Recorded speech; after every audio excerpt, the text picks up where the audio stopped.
Hey, this is Bennett. You're listening to the Heavy Metal Hour on KCHR Radio. I'm here with Paula Blaze from Blackguard. So, going back in time, how did Blackguard form, and how did you guys all meet and come together to form a band? Well, originally the band started in about 2001 with Justin, our drummer, and Terry, our guitarist.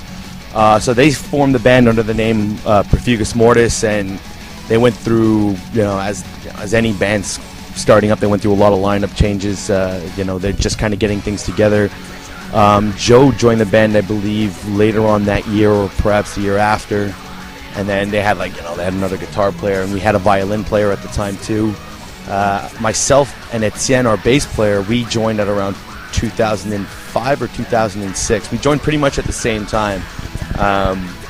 Their bass player and their singer both left, and we kind of just stepped in and worked our way in. And then our violinist at that time left, and then we got Kim shortly before we, maybe about a year before we released the Perfugus Mortis record for Sumerian and Nuclear Blast. Before you joined the band, was Perfugus Mortis an instrumental band? No, it was. They still had a singer and everything, except he. I don't know. He did his own thing. He was a weird sort of singer. It was far more in the black metal realm back then. Even though back then Perfugus Mortis still had a lot of the traits that we have today. It was a lot darker and When you joined the band, were you guys still under the name Perfugus Mortis? Yep. Yeah, we were. We were Perfugus Mortis up until the time we actually released the Perfugus Mortis CD under the name Blackguard. So, what made you guys decide that you were going to change your name to Blackguard?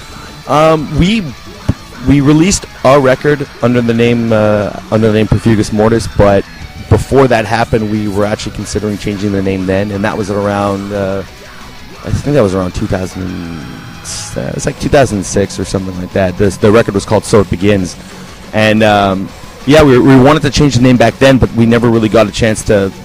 We never agreed on a name, so we just kind of let it go. And then once we started getting approached by Nuclear Blast, they were telling us there were a lot of bands out in Europe that had very similar names to Perfugus Mortis. A lot of them, there's a lot of bands out of Germany that had like Mortis in the name. So they asked us, they were like, hey, would you guys be willing to change the name? And we said, well, yeah, since we were willing to do it before, so we'll give it another shot. And we were actually able to settle on Blackguard as a name for this time around. Awesome. What steps did it take to get you guys recognized and progress from being a local band to getting slots on tours and releasing albums? Well, getting signed certainly helped, but to get recognized by the industry, you got to hit the pavement. You got to be out there and doing as many shows as you can out of town and sort of raising your profile, as it were. DIY. Yeah, exactly. So we were in the van. We were doing a lot of shows, as many shows as we could around Eastern Canada, because it's hard to get in the States for a Canadian band. There's a lot of paperwork and it's really expensive. So we toured pretty much exclusively around Eastern Canada for a couple of years, and we were lucky enough to get a lot of opening slots for for just one-off shows around Montreal, Toronto, and Quebec.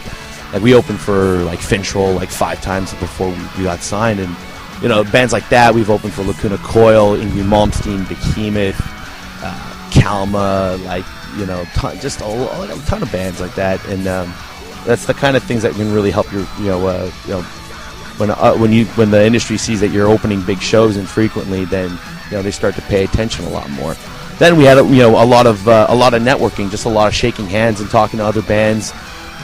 Christopher from Therian, we opened for them in Toronto, and he helped us out a lot. He really tried to push us to Nuclear Blast back then, but they actually turned us down. So then fast forward a year and a half later, and we wound up on the label anyways. So you guys have been on a lot of great tours, I know, like Insiferum, Summer Slaughter. What would you say has been the most fun tour? I think this one, actually. This one's really? You know what? It's a bit of a toss-up because each tour is really unique in what it for what they were. Summer Slaughter being the machine that is meant to break bands just from the grueling schedule and was it weird just being with all these ton of other bands, because it's not 3 or 4 like a regular show, it's like an actual it was hell. I mean, it was all night drives. It was a lot of not sleeping, early load into the venues, playing early in the day, and then Man, it was really extremely grueling. But what was awesome about Summer Slaughter was that all the bands were so cool, and we got along with everybody, and it was like a big family on Summer Slaughter, and everybody, everyone was in the same boat. No one really had it easy on Summer Slaughter, so everybody helped each other out, and everybody got along. And I ended up calling it like Camp Summer Slaughter. Like after a couple of weeks, I was like, because it just felt like a metal summer camp. That's awesome. They should make metal summer camps. I'd go to that shit. Bleep. Yeah, I'd go to that. Shoot. Up. So can you describe the average day on tour with Blackguard? Average day is drive all night, and if we're lucky, we have a hotel room or a cheap motel room for the night. Get up early, drive to the venue we load in around 3 in the afternoon. Load in, set up, kind of get comfortable a little bit. A lot of us have we got laptops, so we kind of like spend like what little time we have to ourselves. We send emails to our friends and our family back home. Checking your MySpace and responding to me. But you know what? It's stuff like that. Well, it's the regular business, and it's the business and it's the pleasure. It's like, we have to, still trying to stay connected to our families back home. So, go on Facebook and talk to our buddies, and then, after Epica sound check, it's time for us to set up on stage with Threat Signal, and then, normally we have either we're on stage about an hour later, or there's a couple local opening bands. We play. After we play, get off stage, sweat it out for a while, just chill out, and then at the end of the night, load out and do it all over again. Start driving and Is it hard? Repeat. Yeah. Is it hard being on tour? Yeah. Well, I definitely wouldn't call it easy. It's not for everybody. Would you rather be doing this than something else? Absolutely. Yeah. You know what? It's such a unique experience in and of itself. Like, how many careers are there where you get to travel around the country or around the world and play in front of audiences, and just if you dig entertaining, it's amazing. But at the same time, if you don't dig being in confined spaces for many hours at a time, and like if you don't like being if being uncomfortable for you is being in a van for 8 hours a day, then it's pretty uncomfortable sometimes. So switching gears now, how would you describe Blackguard's writing process? Normally what will happen is Joe, our keyboardist, is the principal songwriter in the band, so he writes the majority of the stuff, and he also has a home recording studio.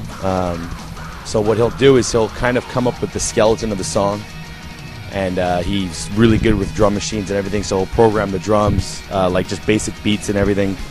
And so we'll have like a basic skeleton and an outline of the song, and then Kim will go in and start adding riffs, and people will kind of come in and work a little bit on structure, and then that will pretty much complete the song. And then after that I'll come in and add lyrics. So that's basically how it goes from song to song. Where do you get your inspiration to write your lyrics? You know what? It varies. A lot of lyrics, or a lot of times when I get inspired to write lyrics, is when I'm reading either like a book or a novel, and I kind of pick up on a certain theme that it's hard to explain sometimes. But just want to, or I focus on a certain theme, and I just try to expand on it as much as I can. Like I was, for instance, on the new record, there's a song that's kind of it's loosely based on Alexander the Great, because I was reading a novel based on him. So I was like, you know what, I really like the character, and I like a lot of his characteristics. And I was like, okay, how can I write something that's sort of similarly based on this character and sort of expand on it in my own way? So that's sort of how I approach lyric writing in some instances. That's very educational for school radio. Alexander the Great.